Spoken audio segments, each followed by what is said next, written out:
Bonjour et bienvenue à ce caucus essentiel ensemble, Madame Tremblay, qui sont vos partenaires de soins essentiels. Je suis Carole Fancott, directrice partenariat et participation des patients ici à Excellence en Santé Canada et je suis heureuse d'être votre animatrice aujourd'hui. Veuillez noter que cette séance est enregistrée. Nous sommes heureux d'offrir ce webinaire avec un service d'interprétation simultanée. Si vous souhaitez entendre la voix de notre interprète, veuillez sélectionner Français dans le menu d'interprétation au bas de votre écran. Nous vous invitons à utiliser l'une ou l'autre des langues officielles pour partager vos questions, idées et réflexions dans la boîte de clavardage tout au long de cette séance. J'aimerais commencer par reconnaître que nous nous réunissons sur un territoire qui est habité par des peuples autochtones depuis le début des temps. En particulier, nous reconnaissons que nous diffusons ce webinaire depuis Ottawa, qui est le territoire traditionnel et non cédé de la nation algonquine. Nous reconnaissons et apprécions profondément leur lien historique avec cet endroit, ainsi que l'occasion de s'y rassembler aujourd'hui. Si vous ne l'avez pas encore fait, veuillez prendre un instant pour réagir aux 3 questions de sondage affichées à votre écran. Et veillez aussi à faire défiler jusqu'en bas pour trouver les deuxième et troisième questions en anglais et en français. Et n'oubliez pas de cliquer Envoyer pour que nous recevions vos réponses. Tandis que je présenterai notre invité, je vous demande aussi de prendre un moment pour nous dire qui vous êtes et d'où vous venez dans la boîte de clavardage. Alors, c'est avec beaucoup de plaisir que je vous présente Lisa Raffoul, qui défend les intérêts des patients à Hotel Dieu Grace Healthcare. Elle travaille dans le domaine de la santé et des services à la personne depuis 25 ans. Sa carrière est axée sur le renforcement des partenariats entre les personnes qui bénéficient d'un soutien, leur famille et les personnes qui leur apportent ce soutien, afin de trouver un équilibre et un terrain d'entente au service de meilleurs résultats pour tous. Lisa a été la principale animatrice du programme Designated Care Partner, un plan d'action permettant à tous les patients d'avoir une personne désignée à leur côté pendant la pandémie de COVID-19. Nous sommes également accompagnés de nos productrices et nous les remercions de travailler dans les coulisses. Gina Peck, Sheena Powell et Kelly Ripley qui, comme je le disais, travaillent dans les coulisses aujourd'hui. Bienvenue à vous tous et tout particulièrement je souhaite un accueil chaleureux aux patients, résidents, familles et proches aidants qui sont parmi nous. Les caucus essentiels ensemble sont un espace sûr pour partager ce que nous apprenons par rapport au travail que nous faisons et ce que l'on a vécu.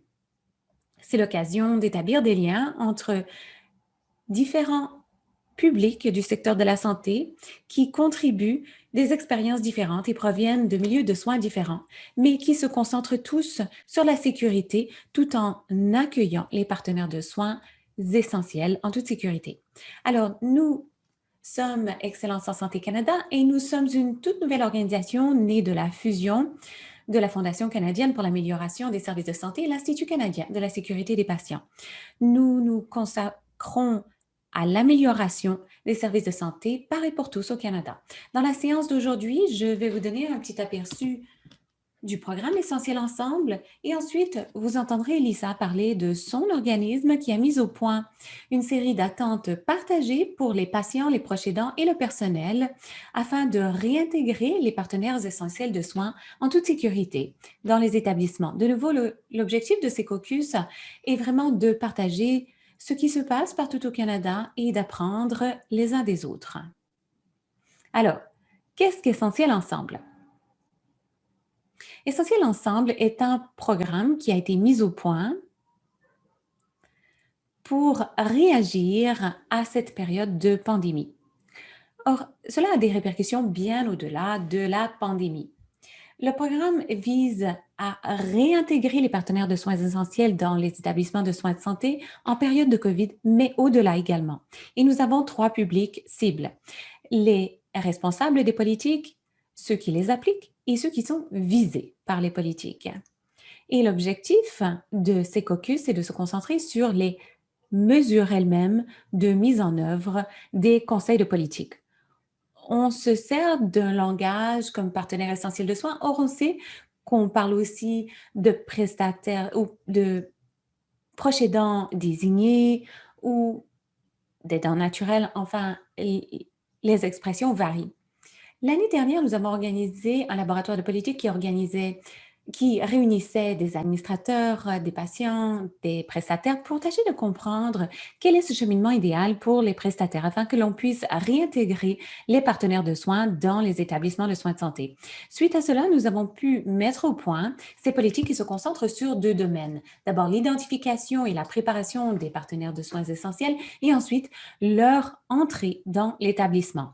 Et comme vous le voyez à l'écran, il y a divers éléments, recommandations de politique, et aujourd'hui, nous nous concentrons sur l'établissement d'attentes partagées par rapport aux responsabilités, c'est-à-dire qui sont vos partenaires essentiels de soins, et cela signifie soutenir les patients, résidents, clients pour qu'ils puissent identifier et désigner les personnes qui, à leur avis, sont nécessaires à la participation à leurs soins. Les caucus nationaux se concentreront sur divers éléments dans les semaines à venir. Alors, au cœur de ces recommandations de politique et pour le programme Essentiel Ensemble, il y a trois principes fondamentaux. Le premier est la reconnaissance du rôle des proches aidants à titre de partenaire de soins essentiels, la capacité de distinguer ce rôle de celui du visiteur et également de mobiliser les patients, familles, proches aidants et clients qui pourront participer à l'élaboration, à la mise en œuvre des politiques. Comme programme, nous voulons que les établissements s'engagent à un appel à l'action. Nous avons un outil essentiel ensemble pour organiser et structurer les réflexions de l'établissement par rapport aux éléments importants des politiques recommandées, les 7 éléments. Nous avons des trousses d'apprentissage et nous avons des ressources et des outils adaptés. Et nous avons aussi des possibilités d'apprentissage entre pairs comme ces caucus et nous offrons aussi de l'encadrement additionnel pour les équipes au service de la mise en œuvre. Alors, avant de céder la parole à Lisa, nous avons très rapidement regardé les résultats de notre sondage. Alors, les gens nous parviennent de tous les secteurs, établissements de soins de longue durée, secteur hospitalier, et un grand nombre ont déjà réalisé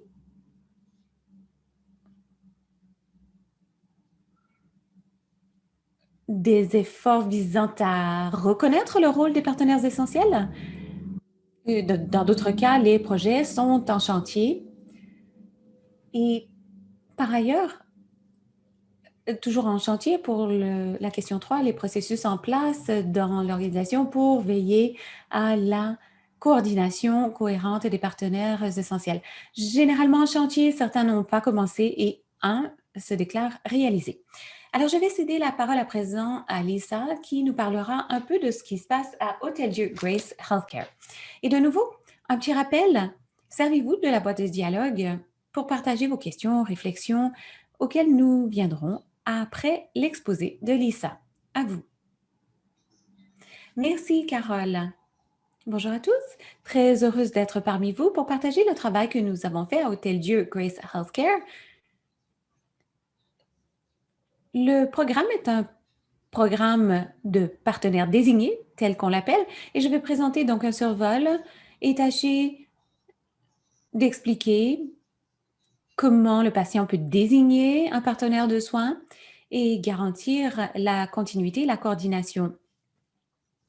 Après l'exposé, je serai très heureuse de répondre à vos questions, évidemment. Alors, comme nous le savons tous, l'année dernière, il y a un peu plus d'un an, nous avons été durement touchés lorsque l'OMS a déclaré une pandémie de COVID-19. Qu'est-ce que cela signifie pour nous comme organisme? Eh bien, ça signifie des changements aux politiques de présence des familles et de visite. Nous avions des politiques en place qui accordaient la présence aux familles et aux visiteurs 24 heures sur 24. Les patients devaient désigner qui était leur famille et ensuite, on nous a temporairement demandé d'interdire les visites et de suspendre le programme pour les partenaires de soins. C'était une période très triste et je suis certaine que ça a été votre cas aussi. Or, certains d'entre nous sommes restés champions. Vous savez, ça n'était pas forcément personnel pour moi, mais je pouvais très certainement m'imaginer, on a un fils qui a des handicaps multiples et je me suis mise dans la peau de patients et de membres de la famille qui se retrouvaient dans cette situation fâcheuse et j'ai voulu reconnaître que c'était fort difficile pour eux. Alors, le travail de conception auquel j'ai participé, en fait, une des questions importantes qu'on se posait était: «Comment pourrions-nous?» Devant une entrave, un obstacle, il faut tâcher de voir ce qu'on peut mettre en place pour surmonter cet obstacle. J'ai été déterminée à faire réintégrer les partenaires de soins le plus rapidement possible. Alors, je commençais par poser la question. Lorsque les gens disaient: «Bon, c'est impossible pour telle ou telle raison», je disais: «Oui, mais comment pourrions-nous?» De sorte que la question est devenue un peu comme une expression devise pour l'organisme. Alors, certains des leviers et des obstacles, eh bien, en posant la question, on a constaté, bon, je vais d'abord présenter les obstacles, il y avait beaucoup de craintes et d'incertitudes. On avait l'impression un peu de revenir au modèle médical, c'est-à-dire on est ici pour prodiguer des soins aux patients et tous les aspects affectifs, les partenariats de soins ont été balayés sous le tapis.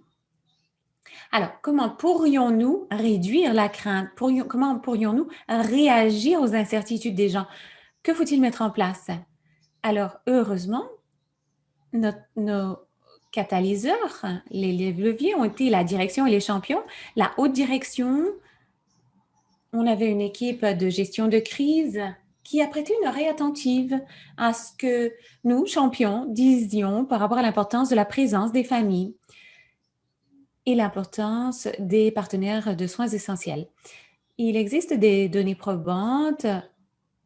Excellence en Santé Canada, à l'époque, la Fondation canadienne pour l'amélioration des services de santé, l'Institut canadien pour la sécurité des patients, les organisations de proches aidants avaient déjà des documents qui évoquaient les données probantes concernant ces partenariats.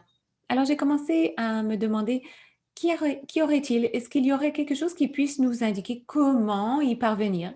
Et je me rappelle qu'il y avait un document provenant de la Colombie-Britannique. Je suis chanceuse d'avoir quelqu'un qui travaille au gouvernement du Canada. J'ai dit, dès que vous aurez de l'information, veuillez me l'envoyer.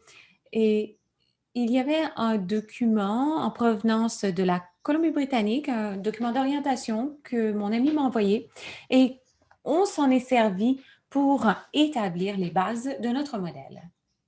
Alors, qu'avons-nous fait? Nous avions un groupe de travail, nous voulions veiller dans le groupe de travail à avoir une représentation paritaire des parties prenantes, que ce soit de l'exploitation, réadaptation, communication, contentieux, qualité et évidemment le comité des patients et des proches aidants. Nous voulions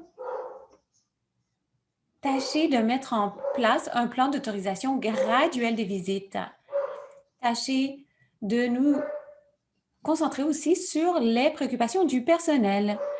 Quels sont les obstacles? Quelles sont certaines des forces? Alors, nous avons dû faire une consultation très rigoureuse qui nous a aussi aidé à mettre au point un plan. Et ensuite, nous avons fait une communication que nous avons présentée à notre équipe de direction. Nous avons également organisé des caucus du personnel pour expliquer ce que nous voulions mettre en place, histoire d'obtenir leur rétroaction. Et enfin, c'eût été impossible d'avancer sans le soutien continu de la direction. Un des éléments clés des consultations avec le personnel et le conseil consultatif des patients et des familles était à l'effet que ce serait très important d'avoir des séances d'information, une forme de formation pour les gens, de sorte qu'ils comprennent quel était leur rôle, pourquoi il fallait s'adonner à une orientation, comment on pouvait pénétrer dans l'établissement en toute sécurité, comment créer un partenariat entre nous. Nous avons demandé à l'unité de soins de santé de passer en passer en revue plutôt notre politique d'orientation afin que nous soyons sûrs que tous les détails étaient pris en compte. L'orientation dure 75 minutes et elle comprend un examen en langage clair de la politique qui nous aide à définir ce qu'est un partenaire de soins désigné, comment c'est différent d'un visiteur, les avantages des partenariats de soins, quelques exemples de choses que l'on peut faire. On insiste, si vous voulez, sur le fait que même si on s'appelle partenaire de soins désigné, on ne demandera pas à ce que vous remplaciez une infirmière, on ne vous demandera pas de faire un travail clinique. Vous êtes un partenaire de soins. C'est tout simplement un moyen de le formaliser. Cela permet au partenaire de soins désigné de comprendre ses rôles et responsabilités. On explique l'horaire, quand on peut entrer, quelles sont certaines des limites, c'est-à-dire il ne faut pas manger ou boire dans la chambre du patient, quelles sont les zones où l'on peut boire et manger, et aussi les cartes d'identité. La photo est prise dès leur arrivée à l'orientation. Et ensuite, la coordonnatrice des soins spirituels crée une carte d'identité. Il existe un programme électronique d'inscription que la responsable appelle Mogistics. C'est un programme électronique volontaire qui permet aux partenaires de soins désignés d'inscrire leur temps d'entrée et de sortie. Et évidemment, ils doivent porter la carte d'identité. Et ensuite, nous avons le Conseil consultatif des patients et des familles, le CCPF, qui co-enseigne la majorité de l'orientation. Certains ne peuvent être présents, mais la majorité du temps, les membres du CCPF co-enseignent l'orientation.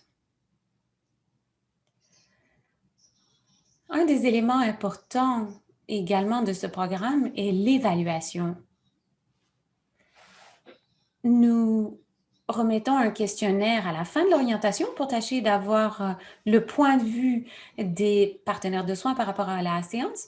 Et un mois après le début de leur parcours, on leur envoie un questionnaire par courriel. S'ils ne se servent pas du courriel, on peut leur passer un coup de fil.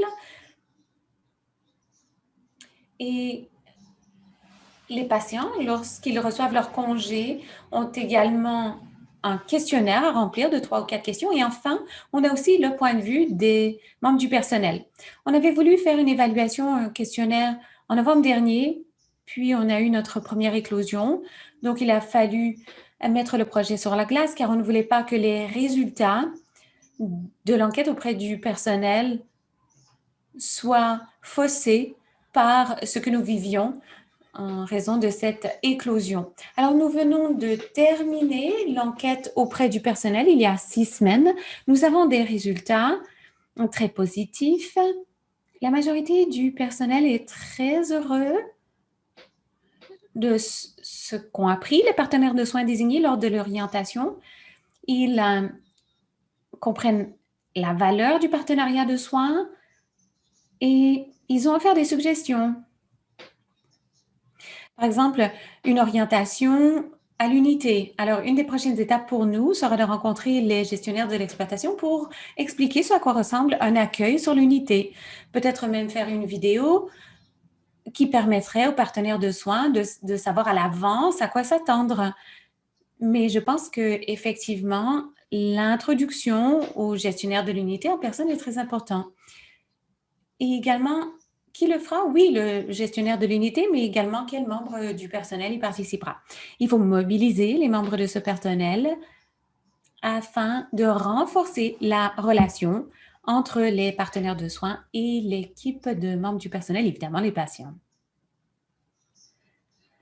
Alors, nous allons continuer de faire ces évaluations et nous allons ajuster la formation et l'orientation en conséquence. Nous avons un conseil consultatif des partenaires de soins désignés. Je pense que c'était important d'avoir un groupe consultatif qui puisse nous donner des conseils sur le programme pour les partenaires de soins désignés. Nous avons déjà une rétroaction. Un des thèmes correspond à ce que disait le personnel, c'est-à-dire un accueil au sein de l'unité, une orientation quelconque. Et on cherche aussi à apporter des améliorations à notre site Web. Notre conseil consultatif nous a dit que le site Web n'était pas très convivial et qu'il expliquait un peu mal ce qu'était un partenaire de soins désigné. J'ai dit à notre équipe à bien des reprises que l'évaluation était essentielle. Ah, qui fait partie de ce conseil consultatif des partenaires de soins désignés? J'ai 2 représentants qui viennent de devenir partenaires de soins désignés. Il y a 4 membres du conseil consultatif des patients et de leurs familles. 2 ont beaucoup participé à la mise au point des premières politiques de visite et les 2 autres ou 3 autres sont ceux qui co-enseignent l'orientation. Et nous avons une gestionnaire de l'exploitation pour tenir compte du point de vue de l'organisme, ainsi que quelqu'un qui fait partie de notre équipe de qualité.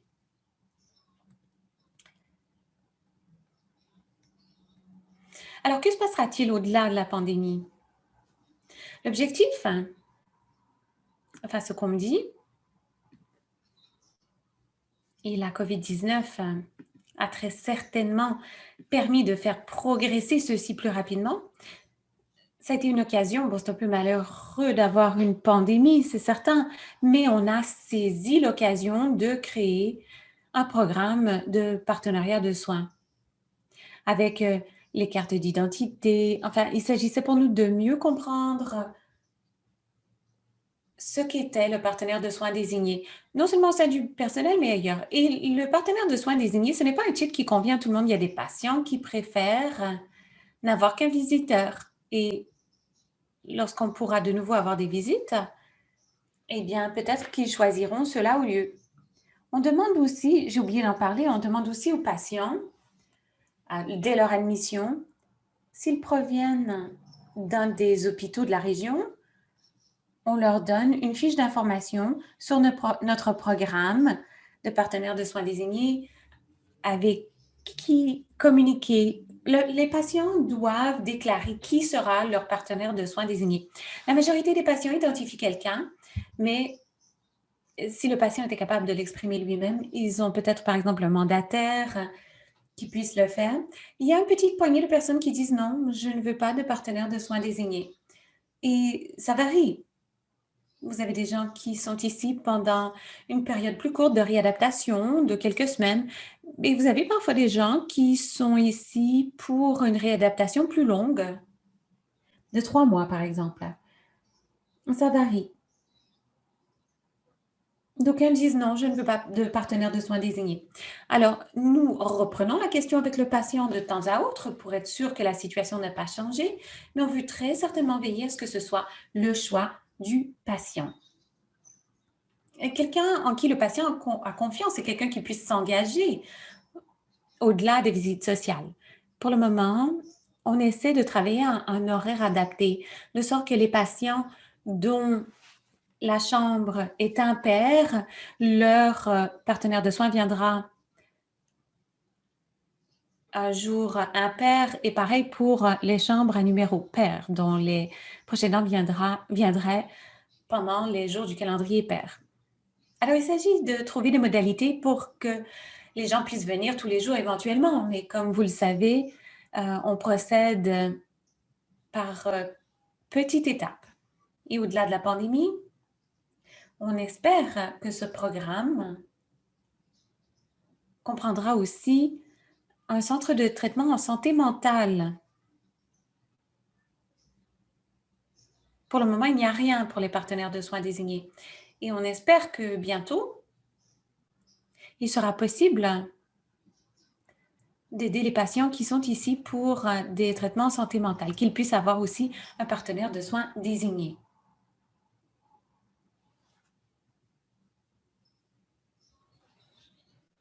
Alors voilà qui conclut plus ou moins la partie formelle de mon exposé.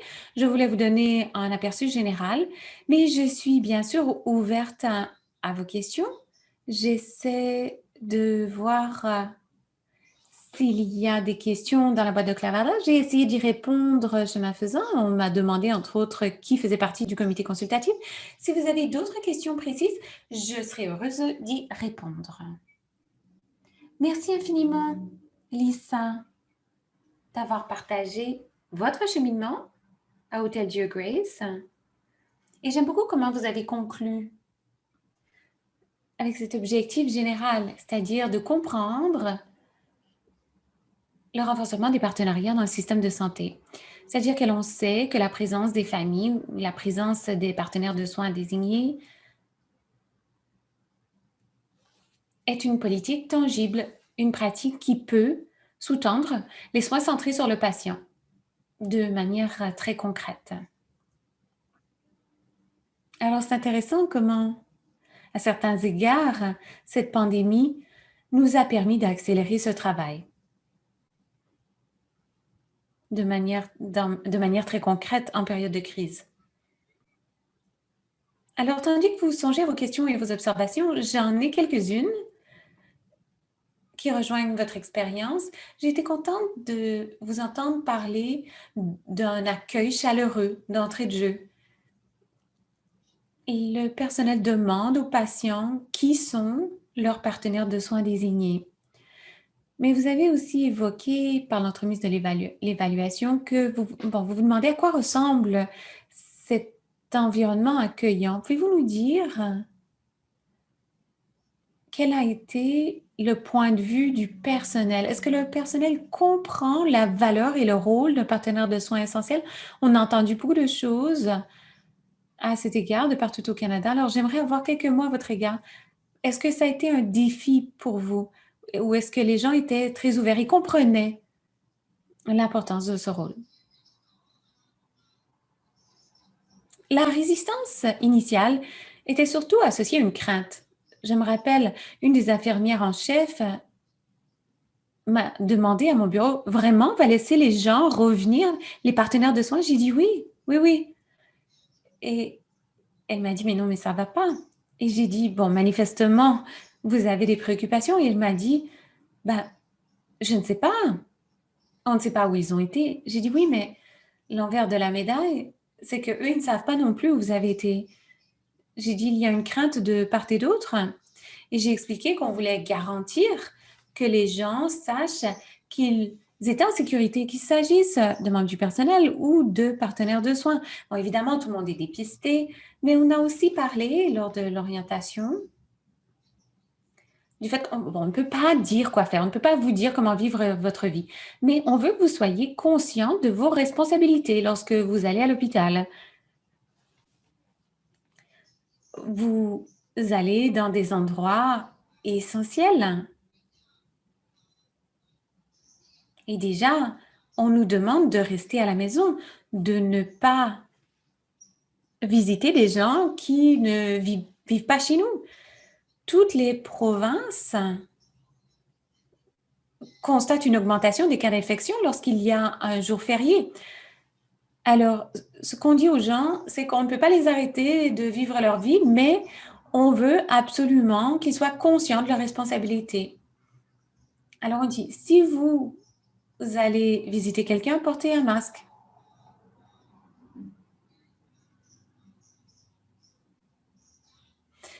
Le personnel était donc un peu récalcitrant au début, mais les résultats de sondage indiquent que le personnel semble comprendre les avantages et ce qu'est un partenaire de soins désigné. 75% ont dit qu'ils comprenaient. Bon, je ne suis pas certaine que c'est 75%, à vrai dire, et c'est la raison pour laquelle on va continuer la formation, qu'il s'agisse d'assister au caucus de personnel ou qu'il s'agisse de cybercarnet quotidien, de narration. On sait à quel point les récits sont percutants. Alors, est-ce que j'ai répondu à votre question, Carole? Oui, oui, oui, merci. Et nous avons quelques questions de Sonia Green-Haché sur la schématisation des recommandations politiques qu'on a mises au point, surtout pour ce qui concerne les attentes mutuelles. On a évoqué le fait qu'on a besoin d'une personne ressource vers qui les partenaires de soins essentiels peuvent se tourner. Je pense que cela rejoint la question de Sonia, c'est-à-dire, y a-t-il des personnes ou des postes qui sont affectés à la fois à l'identification et à l'orientation des partenaires de soins? Et sa deuxième question concernait votre outil d'évaluation et si vous êtes prête à le partager. On peut absolument partager notre outil d'évaluation, tout à fait, sans difficulté. Je pourrais l'envoyer peut-être à vous et ensuite vous pourrez le distribuer. Nous avons quelques postes. Alors, au sein de l'unité, principalement, c'est le gestionnaire de l'unité qui se présente aux patients et leur demande qui est son partenaire de soins désigné. Et ensuite, nous avons aussi un système mis en place qui est sur le disque dur commun. Alors, tous les membres du personnel y ont accès. Et donc, les gestionnaires mettre les initiales du patient et du partenaire de soins désigné, leur numéro de téléphone, et il y a un code couleur. Alors, si c'est rouge, l'adjointe administrative sait qu'il faut appeler cette personne pour leur offrir une séance d'orientation. Moi, comme défendeur des intérêts des patients, j'enseigne l'orientation et donc c'est moi qui suis la personne ressource pour toutes les questions. Tout ce qui est très simple. Les adjointes administratives peuvent y répondre, mais si c'est plus complexe, on communique avec moi. Et de nouveau, bon, le partenariat, travailler avec l'unité de soins pour répondre aux questions. Mais l'aspect administratif, avoir une personne, c'est vraiment très important. Ça permet d'établir une relation.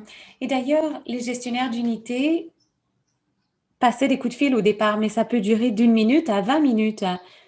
Alors, selon le nombre de questions ou leur niveau de confort, c'était compliqué. C'est pourquoi l'adjointe administrative peut passer plus de temps avec eux et leur donner l'information. Bon, par exemple, des questions par rapport au port du masque, où aller. Alors, nous avons un document Excel auquel on a accès et c'est ainsi qu'on coordonne nos activités. Pour le moment, est-ce que j'ai répondu à la question? Ou est-ce qu'il y a autre chose? Désolée. Non, non, ça va très bien. Merci, Lisa. Alors, je passe à la prochaine question de Geneviève David, une de nos collègues du Centre d'excellence à l'Université de Montréal. Combien de proches aidants sont dans votre programme et quelle est la durée du programme d'orientation? Et je me demande aussi, Lisa, lorsque vous parlez de l'orientation, est-ce que vous pouvez nous dire quelques mots sur ce qui est couvert dans l'orientation et si c'est en personne? Parce que vous avez dit qu'il y a des membres du personnel qui participent aussi. Oui, alors l'orientation prend environ 75 minutes, donc 1h15 minutes. Jusqu'à présent, depuis le 5 juin dernier, depuis, plus de 700 personnes ont suivi l'orientation. Bon, il n'y a pas 700 personnes sur le site à l'heure actuelle. Nous avons environ 250 patients. Pour le moment, je pense qu'il y a 218 partenaires de soins désignés actifs. Lorsque le patient reçoit son congé, le partenaire de soins désigné reçoit son congé également et doit remettre sa carte d'identité. Alors, pour l'orientation, bon, on prend la photo des partenaires de soins désignés. Ça, c'est pour créer une carte d'identité. Et nous avons un exposé PowerPoint à leur montrer. Je voulais que ça soit un peu plus intéressant. Vous savez, enseigner une politique, ça n'est pas rigolo. Alors, j'ai créé un exposé PowerPoint en langage clair pour les aider à comprendre ce qu'est un partenaire de soins désigné, leur donner l'occasion de répondre à des questions et expliquer en quoi constitue le programme. Sur 700 personnes, je crois que 2 nous ont dit que ça ne convenait pas à leurs besoins. Ils ne peuvent pas s'engager. Et ils disent, je vais en parler à mon proche, mais pour le moment, ça ne me convient pas. Alors, on pense en revue leur rôle, responsabilités comme le dépistage lors de toutes les visites, l'inscription électronique, hein, le port du masque en tout temps lorsqu'on est dans le campus et aussi le port de l'écran facial lorsqu'on est dans la chambre du patient. On parle de confidentialité, de respect, environnement respectueux.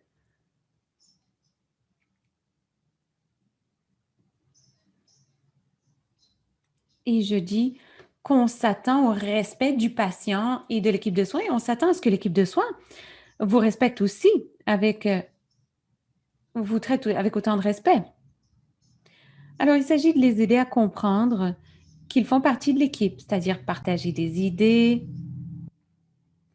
Ils connaissent leurs proches, sa personnalité, ses caractéristiques individuelles, et on leur dit, vous pouvez nous aider à les apprivoiser comme personnes. Nous les connaissons temporairement comme patients, mais nous voulons savoir qui ils sont comme personnes pour pouvoir améliorer leurs soins. Et c'est qui vous êtes comme membre de notre équipe. On parle de certaines des choses que le proche voudrait peut-être qu'ils fassent, mais on leur dit aussi que vous n'êtes pas obligé ils ne sont pas obligés de faire des choses qui les incommodent. J'offre aussi des tuyaux sur la communication, c'est-à-dire que si vous avez une préoccupation, eh bien, je leur dis de ne jamais oublier d'avoir une attitude positive lorsqu'on pose des questions. Par exemple, je dis moi: «Bon, aidez-moi à comprendre» ou «J'ai constaté ça, est-ce que vous l'avez constaté aussi?» Et nous leur disons évidemment qu'ils peuvent nous appeler s'ils veulent d'abord qu'on en parle ensemble. Évidemment, je peux aussi les aider. Alors, on parle beaucoup de leur rôle et enfin, l'horaire, c'est-à-dire quand ils peuvent venir, quand ils ne peuvent pas venir. Nous avons des zones désignées pour, la prise de repas et on explique toujours pourquoi. Pourquoi on ne peut pas manger dans la cafétéria pour le moment? Bah, parce qu'il faut laisser de la place au personnel. Lors de la construction de l'hôpital, on n'a pas pensé à une pandémie. Je pense qu'il est important qu'il s'agisse du personnel ou des proches aidants d'expliquer pourquoi. Puis ensuite, on a une équipe de 4 à 5 infirmières responsables de la prévention et du contrôle des infections qui ont créé un exposé. Généralement, ce sont elles qui font l'exposé, mais si elles ne sont pas disponibles, je le fais à leur place. Je parle des 4 moments de l'hygiène des mains. Il y a une vidéo qui concerne la propagation des bactéries en raison des contacts, l'utilisation du masque, l'écran, le pays, comment mettre et enlever l'équipement de protection individuelle. Nous avons des photos qui indiquent voici à quoi ça ressemble, voici où chercher un masque. Alors voilà, c'est pour les grandes lignes de l'information, mais je serais heureuse de partager le PowerPoint. Et le PowerPoint évolue, vous savez, les choses évoluent. J'ai l'impression que toutes les quelques semaines, tous les 3 mois, du moins, il faut mettre à jour le PowerPoint. Donc, on le fait d'après ce qu'on a appris, d'après ce qui se passe non seulement dans la collectivité, mais aussi à l'échelle de la province. Alors, c'est un document évolutif. Certaines choses que j'ai notées dans ce que vous disiez pour que les partenaires de soins et les familles comprennent leur rôle. Une chose qu'on a constatée au début de la pandémie, c'était le changement dans le langage. Même les endroits qui avaient reconnu la présence des familles, l'importance de la présence des proches aidants, enfin, eux-mêmes ont fait un recul, sont revenus à l'utilisation d'un langage davantage axé sur le visiteur. J'aimerais savoir ce que vous en pensez et ce que vous avez ressenti vous qui êtes participant, vous pouvez nous le dire dans la boîte de clavardage parce que la langue compte. Si tout le monde est perçu comme un visiteur, on a plus de mal à démarquer le partenaire de soins désigné. Je me rappelle le premier jour, le 21 mars, c'est le jour où on a eu la rencontre. On nous a dit qu'on allait limiter les visites. Puis on a préparé des affiches, pas de visiteurs. Et on était quelques-uns à dire oui, mais attendez, on se servait de l'expression partenaire de soins. Alors il a fallu insister un peu. On a changé les affiches et éventuellement, bon, enfin, je pense que on n'est pas arrivé au point final, hein, et ça fait partie de nos efforts d'éducation. Et même lors de l'orientation des partenaires de soins désignés, je leur dis, vous savez, vous avez l'habitude qu'on vous appelle visiteur et j'explique la différence. On avait évolué dans une certaine mesure et d'un coup, une pandémie a un peu effacé tous ces gains pour renouer avec l'expression visiteur. Mais il y a aussi le fait que le grand public s'identifie avec ce terme. Donc, on peut se poser la question, comment pourrait-on évoluer vers le choix d'un langage comme partenaire de soins désigné? Nous avons un spécialiste de l'éthique qui avait rédigé un article un peu avant la pandémie sur l'isolement des patients. Et elle a dit, la raison pour laquelle on parle de partenaires de soins désignés, c'est parce que on sait que les partenaires de soins sont essentiels. Et c'est avec notre objectif, c'était que quel que soit le nombre des cas, quelles que soient les restrictions ou les ordonnances de confinement, elle savait qu'on voulait continuer d'avoir des partenaires de soins. Donc, elle a dit, on veut que les gouvernements et les unités de santé publique disent que le soutien affectif est essentiel. C'est ainsi qu'on peut comprendre que les partenaires de soins désignés sont essentiels et expliquer les raisons.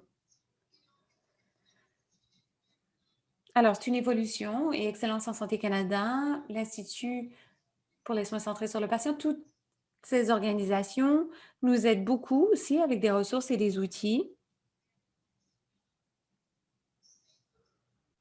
Alors, nous tâchons de rester à l'affût et nous faisons tous partie du mouvement pour établir la distinction entre un partenaire de soins et un visiteur. Alors ça a été utile aussi. Merci, merci beaucoup, Lisa. Et je vois des observations dans la boîte de clavardage, des observations similaires. Le fait que c'est dur de changer les expressions bien enracinées. Alors, c'est un excellent moyen pour moi de mettre fin à ce webinaire en vous remerciant d'avoir participé à ce caucus et surtout à Lisa d'avoir présenté l'excellent travail qui se fait à Hôtel Dieu Grace. Et nous espérons que vous avez trouvé cette information et cette séance informative. Alors, voici les dates des prochains caucus. Le prochain aura lieu en mai. Nous avons dû malheureusement annuler celui qui devait avoir lieu la semaine prochaine. Donc, le suivant aura lieu en mai et vous allez avoir davantage d'informations à ce propos sous peu. Vous pouvez nous écrire à l'adresse électronique ou par l'entremise de notre site web. Écrivez-nous et d'ailleurs, Lisa a indiqué qu'elle partagerait certains des outils avec nous, donc nous veillerons à vous les répercuter également. Et inscrivez-vous également à notre bulletin d'information pour être au courant des dernières nouveautés, des dernières actualités à Excellence en Santé Canada. Merci de nouveau à Lisa pour son excellente communication et merci à vous tous, à notre public, au personnel et à l'interprète qui ont permis à ce webinaire d'être réalisé. Et merci surtout à vous, nos participants. Ceci conclut le webinaire d'aujourd'hui. Passez une excellente fin de journée. Merci et au revoir.